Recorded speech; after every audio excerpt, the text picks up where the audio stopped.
Well, hey, thanks for joining us. My name is Jarod, and I'm your co-host today with Pastor Bobby for our LINC Talks podcast.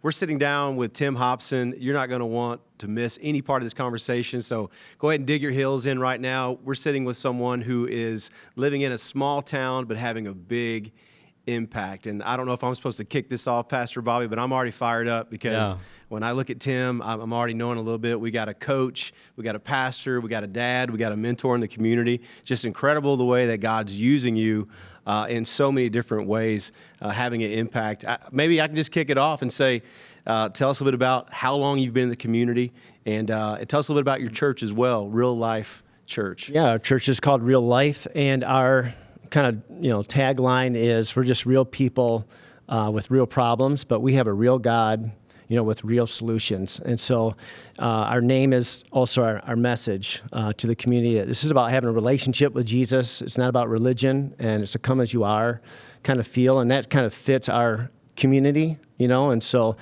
I just had someone just last week say, so if I come to your church, can I wear this? It's like, there's one of the guys on my track team who hasn't been to church yet, and he's pursuing God. I'm like, this is what I look like, this is what I wear. So, but yeah, I've been a pastor for 28 years. And I started out as a youth pastor for 12, and then the last 16 been the lead pastor there. And we live right smack dab in the center of town, across from the subway, and that's a big deal in our town. In a small town, across from the Subway. sandwich. Subway? The sandwich. The metro. We have metro nothing subway. like that. Yeah. Small town, big impact. I love Okay. it. Yeah. But when you're in a small town, you don't have any credibility if you don't live there, and so we live right there. You don't have any credibility if you don't live across from Subway. That's right. Yeah. Well, that's how I explain it to everybody. Hey, I live here too. I right across this. Hey, you and I were just getting introduced really on a relationship level, and you were just sharing me a student that you coach on your team had reached out to you. Hey, coach, he's discovering some things. Tell me about Coach Tim and how God's utilizing that to reach your community. Yeah, when I started as a youth pastor, that was my kind of way to get to know the kids and get kind of connected to the school. So we have a great partnership with our school. I know all the principals, the superintendent, the athletic director, of course. And so as coaching, I got that foot in the door. Not only am I a previous athlete, but I love competing and coaching, and my kids were into the sports that I was coaching. So through that, growing up, my dad was my coach, and I saw how God used him to reach a lot of students, my friends, for the Lord. And so I had that model, and that's probably been the most effective part of our ministry, is just coaching, getting to know the kids, being right in the middle of their lives. And just last season, I think we had about 6 or 7 kids on our team come to the Lord. So that's pretty exciting. Do you coach more than one sport? Yeah, I coach cross country, and then I coach track and field. Okay. So all to do with running. Both of those make me tired. Yeah. It keeps me young. But you have a unique story, Tim, in that not only have you been there and then part of the community for so many years, but you went through a transition of leadership in your local church. Now, again, if we rewind your story a little bit from what you told me, the church actually was birthed in your parents' home, correct? Yeah. Yeah. So the church gets birthed in your bedroom's right next to the living room, and there's a church getting birthed. Oh, yeah. And then you grow up in that church. You become the youth pastor in that church. You become a coach in the community. And then your pastor decides to make a transition. And talk to us a little bit about that transition between your pastor and yourself in that season. And he is still part of our church to this day, and our church is now 44 years old. I've grown up in the church. I was 11 years old. My first part of the ministry was babysitting kids that were 9 and 8 and 7 years old, in my bedroom, while all this hooting and hollering and praying and crying and stuff was going on, about 20 feet away from my bedroom. Yeah. And God led this group of people to start a church. They hired our pastor, and he's probably the most humble, loving person, that I've ever met outside of my dad. And so as I grew into the ministry and grew into my giftings of leadership and vision, at some point it just kind of felt like it was time to make that transition. And so he stayed on the church for several years and kept preaching and caring for the people. And then he was also a chaplain at a local hospital that we had and a professor at a university near us too. But we went through that transition. He's still with us today. He still preaches, 4 to 6 times a year. But I really credit him as just a humble, godly man, who just really, truly loves people. Yeah. And that's why that worked so well, I think. Yeah, I want to say it to you again because I said it to you earlier. You're a very honoring man to honor your lead pastor, still giving him a place. Those kind of transitions don't happen very often. Yeah. And so we really want to commend you with that. But that's not necessarily our headline today because the first time I met you, you were talking about the impact in your community. Mm-hmm. It's just something that there's a drive and there's a passion. How did that get started in your heart to let your church be such a community impact? Yeah, God put it on my heart. When I was a youth pastor and I didn't even want to be a pastor, but then all of a sudden he changed my heart and gave me that desire and a vision, And I remember one night I was laying on my bed and God had spoken this word over us to be the gatekeepers of our community. And I'm like, how do we do that? So I'm just praying and kind of wrestling. I'm like basically laying in bed, almost falling asleep, And then all of a sudden I just thought, I'm going to write down all the names of like the most important people in our community. So, the Montrose Township Supervisor, the mayor, the superintendent, the business leader, and I had like 12 names on this sheet of paper, and I looked at them all, and I'm like, not a single one of these people go to my church. Yeah. And I'm like, God, how are we supposed to be the gatekeepers if I don't have any influential leaders at all in our church? I don't even know, how can we do this? And I mean, as soon as I asked that question, God just opened my eyes and gave me a heart for these leaders and these people. And he says, you just start to serve them and you just find a way to serve them and love them and make a connection with them. And within 3 months, I had a personal relationship with all those people. And I had no desire for that before that moment. I didn't. So I don't know if an impartation is too strong of a word, but something happened. And that just all made sense to me. And so ever since then, we've been just wanting to have, a real impact in every area of our community. Not just try to get everybody into our building, right, but get out of the building and like infiltrate the schools, the government, the businesses, the family life. And that's been our vision ever since. Well, actually, in one way, you kind of led that process in the sense that you wrote down these 12 names. And then I'm sure you had to go knock on a door or make a phone call, or somehow you made an initiative to reach out and put these people in your life. And your church has done the same thing in the community. We'll talk about that in a minute. But talk to us about those first steps.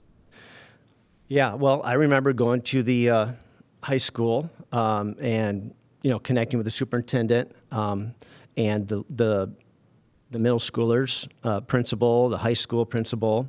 I remember having a conversation with the middle school principal who at that time, I said, hey, we just want to help you guys be successful with these kids. We know there's a lot of issues going on. What can we do to help? And he says, well, the biggest issue we have right now is bullying.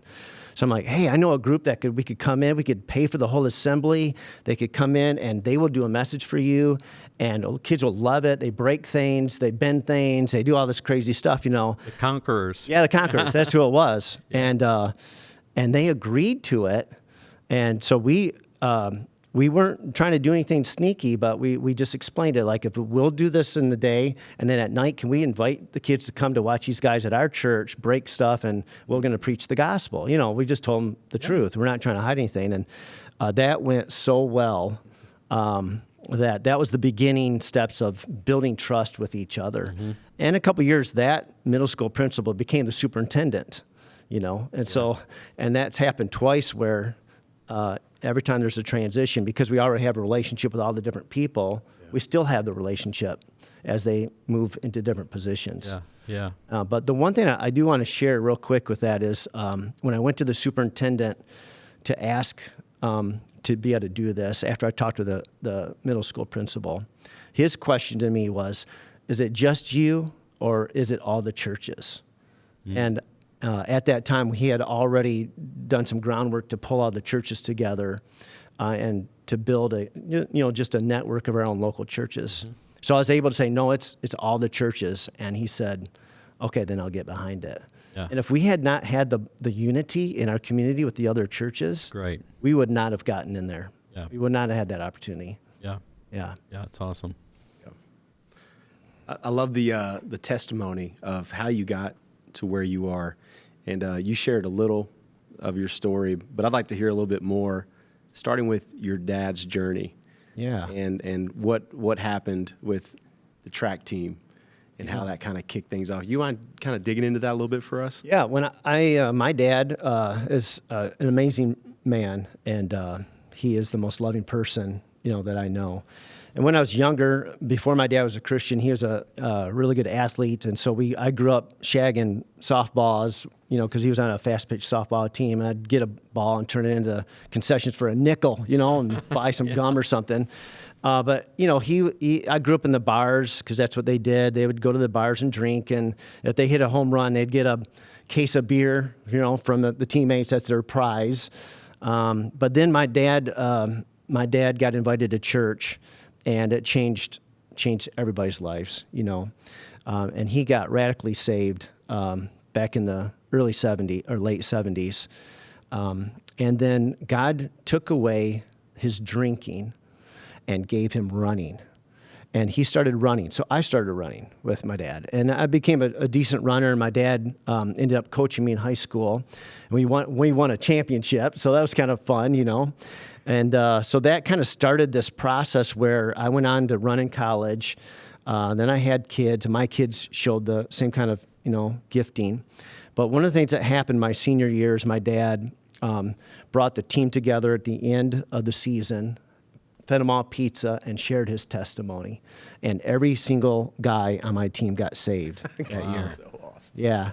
So God has used, I always tell people, I tell our church too, God broke that chain of alcohol off of my dad's life and gave him running. And that gift of running has not only been a benefit to me and my kids, because 3 of my kids have gone on scholarship for college. I see it as God helping them provide for college.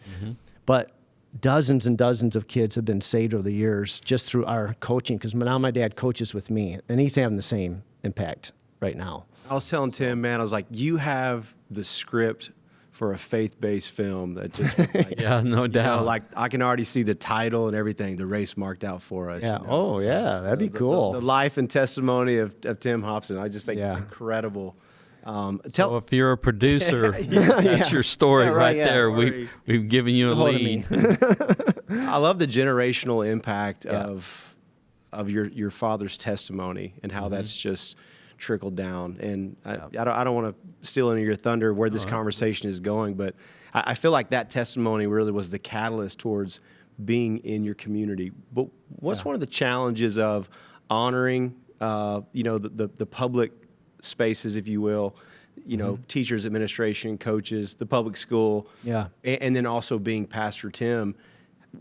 How do you walk that line so as not to lose that privilege that God has opened up for you in the public space? I don't really walk the line. I just am who I am, And when I was hired as a coach in our community, I just had a very honest conversation with the administrators. I said, this is who I am. I am a pastor, but I believe this stuff. I live this stuff, and I believe in praying for kids if they get hurt. I believe in giving kids, hugs and encouraging them. And if anybody asks me about my faith, you share that with them. I said, so that's kind of the deal. If you bring me on, that's kind of what I'm going to be. And I just asked them, I said, are you okay with that? And so that's kind of how we've had that conversation going. And so I don't, just like our name, I'm trying to be real with our kids. I don't shove religion down anybody's throats. I don't I just don't cross that boundary, but I'm always looking for the opportunity just to, bring that true life into people. Yeah. So, but my dad, he's not officially a coach, he's kind of like a volunteer. Okay. Yeah. So he gets away a little bit more. But he's grandpa. Everybody loves him. He is everybody's grandpa, so they just love him. And we just try to build the kids up every chance So we get. we've talked a little bit about how God's led you into impacting your community, but you've also led your church into impacting the community. Talk to us a little bit about how you've mobilized the church around real life and the mission to reach your community and to be the gatekeepers of it. Yeah, one of the things that I really appreciate about our founding pastor is he used to say this statement: we want to get on people's calendars. In a small town, we want to do something where everybody in our town knows this is coming up. And so we've done a couple of big events consistently for like 20 years. We do a big Easter event in our town.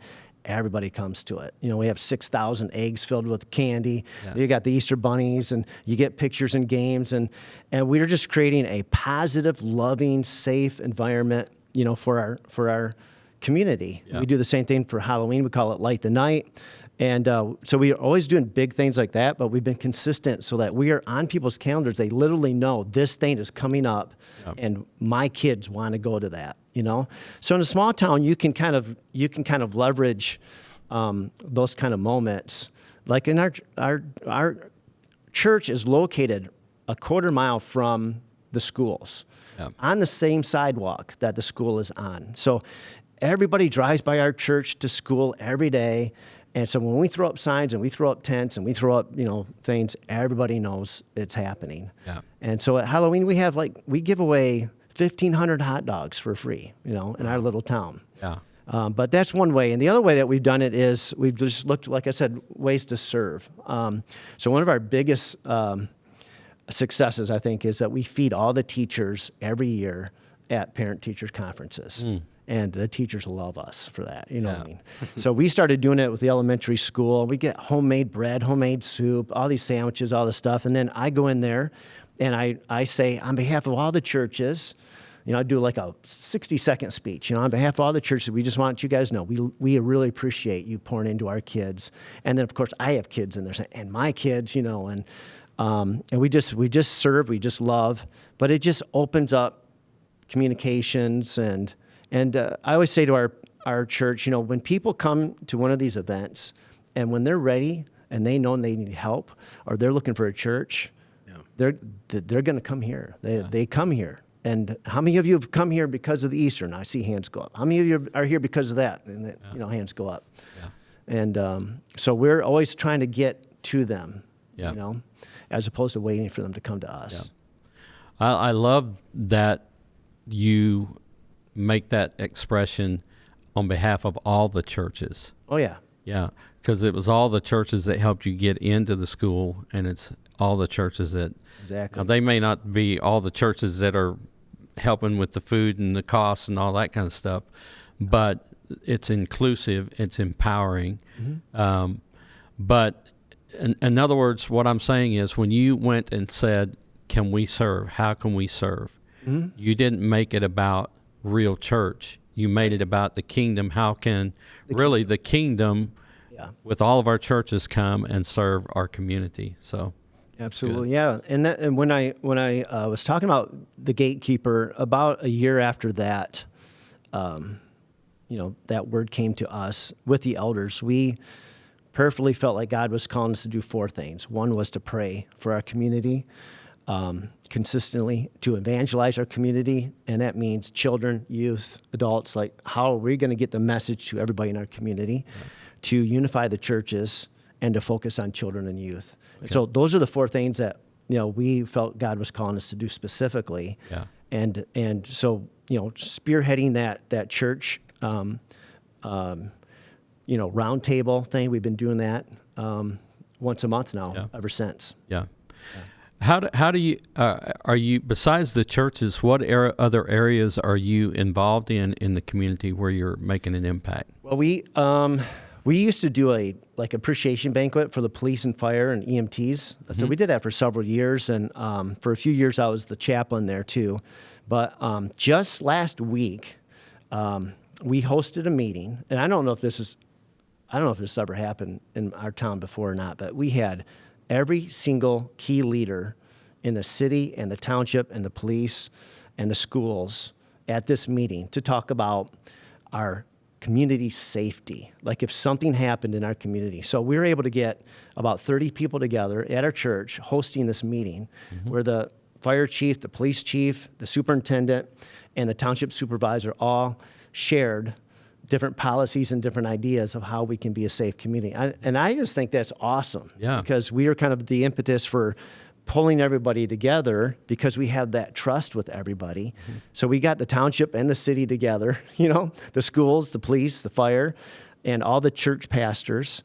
So that's kind of how I see it kind of unfolding over years of investing in relationships and building trust, where we're truly trying to serve and we're not trying to do something of our own agenda. Yeah. That God can use that to do other things that are better for everybody. Yeah. Yeah. I like that. Yeah. I love the comment you made about I think it was the superintendent, saying, hey, is this just your church or all the churches? And so you said without unity, that wouldn't be possible. And what you just shared there is really incredible because I think, especially now because of social media and things going viral in general, we want as a church to just change the world. Yeah. Right? We want to be part of the next big wave, of revival or whatever. Those things are awesome, but often right within our local community, through building relationships, establishing unity, we're missing opportunities because we want to be the forerunners, right, of the third great awakening. But right now in your community, there's an awakening happening. Tell us about the unity and what does it take with your church and other churches to maintain that unity? How do you do it? Do you guys meet up periodically? Do you, is there a group of pastors who are kind of in agreement? We're going to do this. Talk about that a little bit. We do. We meet once a month. We have what we call a Montrose Ministerial Association. Okay. And did you start that, or was that already existing? Or? It was started before, but kind of taken over the role to keep it going because I've been there now for 28 years. I've been in the community for 25 years, living in it.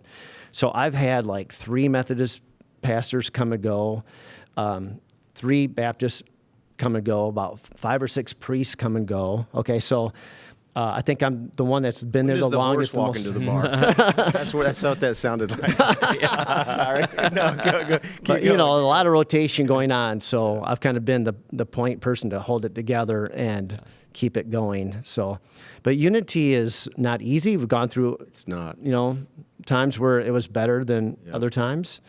I tried to encourage everyone that, look, we all believe that Jesus is our Lord and Savior, and we might have some different ideas outside of that, but this is something that we can all agree on, that our community needs Jesus, and this is the kingdom of God. This isn't my thing, your thing, whatever. But so I try to just keep it centered on Jesus. Yeah. And so we do a crosswalk together every Palm Sunday every year, and all the churches gather together publicly, and we walk the sidewalks. It's about a 1.5 mile walk, and we walk it, and we carry a cross. And so cool. So we're trying to do things like that where we can agree to pray for our community, walk the community together. And I just feel like that's where it's at. I feel like that's one of the things that's really missing for local churches is just the, we just fight against that. You know? Where we are right now, we're really blessed. There's a former pastor who's kind of rallied together a network of churches, Wilson County, right? Everyone's Wilson. But he asked a great question the first time we ever got together. And that's, every church asks, or every pastor asks a question, how's my church doing? He goes, what if every pastor started asking, how's my city doing? Yeah. And that question right there really has been transformative. Not for my life personally, but like you said, I've been at that table, right? It's the Baptist, it's the Methodist, it's the Presbyterian. And there's conversations that have been happening for the last 4 or 5 years that are modeling for our community hey, the church can be trusted. And when you earn that trust, it opens up the door. Can you give an example of one thing that you guys have been entrusted with through that, establishing that unity and relationship, where you were just like, wow, I can't believe we got the opportunity to do that? Well, I mean, if I have to go to something like that, I'd have to go back to the beginning, because it was a moment. It was a moment when that question was first asked. This is our first attempt to really kind of cross that bridge, with the school. And I didn't know that was coming. And I was so thankful that I could say, yeah, this is all the church is, because we'd all talked about it and we were all invested in it. And when we did those events, honestly, we had the first night, it was like a 3-night, campaign. Yep. During the day, elementary school, on this day, the next day, the middle school, the next day, the high school. The first night we did it, we had about 400 people show up, which our auditorium only holds about 550, okay? Second night, we had about 550. It was full. The third night, we had 750 show up, and the superintendent was so fired up. He was so excited. I'm like, are we in trouble? Are we? Because we're like the fire code. We were breaking the fire code in the high school. And he's like, I don't care. I'm getting more chairs. And he started grabbing chairs with his suit on, setting up all these chairs in the back. Yeah. And it felt like our town is only 1,200. And we had 750 people there. It's amazing. And it was the gospel. It was like, it was the gospel. Every single kid was coming forward. Adults were coming forward to get saved, And that I was just like, this would never have happened if we didn't have that Are you seeing this movie? Yeah. This is a movie. I know. I'm seeing it. This is the part where we're crying, Yeah. in the film. That's incredible. Thanks for unpacking that for us, and just seeing that potential within our local communities and opening those doors that man can't open. Yeah, one of the things into those spaces. I like to share with our church, and I used to say this a lot more than I do now, but I probably need to get back to it. But I would say, and I even said it to like some of our ecumenical meetings that we've had. I said, listen, there is one church of Montrose that conveniently meets in 7 separate locations on a Sunday morning. Yeah. And that's how I used to say it. Like we got 7 churches in our little town, We got every kind of church you can think of. But I used to say that over and over again. There is one church of Montrose, and we just meet, in 7 different locations. And we have a few differences here and there, but, it's trying to promote the kingdom mindset, because I just can't see Jesus, taking any one church's side. We are all part of the body of Christ. And, we have different gifts and different callings. We have got to understand that we are on each other's team, same team, So Awesome. Yeah. Great. We have quite a few smaller churches in smaller towns throughout the LINC organization. In this last moment here, I want you to speak straight into that camera and just talk to those guys. And what's one thing that you would say to challenge them to be, small town, big impact? Yeah. Well, I've been doing this a long time, but I just think it's the genuineness, the love, and getting out of your building and just doing anything you can to love the people around you. That's what God's put on our heart to do, and not worry about all the numbers. And because I feel like, and maybe it's my biasness, but there's a lot of us that are trying to build really big churches, and I know that's great. I have nothing against that, but I've always been just impressed with God's heart for every single person and having an impact in every area of our community. And we just know by faith that we're having a big impact in people's lives, even if we don't see them come into our building, because we're loving people where they're at. And I just want to encourage you to be faithful, to love, and to be real, and to stick with it, because it takes time, but man, it's a beautiful thing to have a good reputation for people to be able to trust you, and then just be yourself and be real with people. That's what we need. We need a real relationship with God, and that starts with us being real. Yeah. Oh, Awesome. I love it. And I want to encourage everybody too, if you'd like to get to know Tim a little bit more, check them out on YouTube. Your Real Life, you can just type that in, @live a better story today. And he's doing these little, 1 minute? Yeah, daily doses. Daily doses. Yeah. Just something really simple and practical that you can go. We were just talking about, someone, what was the lady in the community? She can't come to church, but she caught a hold of this, Yep. What was the story there? Well, yeah, one of our local business leaders, she has a business that she can't, she has to work on Sundays, but I just told that this morning that she was watching them all the time and she just loves it, but she can't get to church. So it's almost a little bit of her church for her, Well, and kind of pulling those two worlds together, if you're watching and you just want to get to know Tim a little bit more and maybe be inspired by some of the things they're doing. The reality is that, it's one thing to have a YouTube short, but if you're in your community and you're posting little daily doses, now people are like, oh, I know that guy or that gal because they're actually out in the community. So, man, I've been so inspired by this today. Yeah, I've been challenged as a pastor myself, and we appreciate you sitting down with us. Everybody, thanks for sitting down with us. Coach Tim, Pastor Tim, thank you. And we hope that you leave encouraged and as challenged as we were.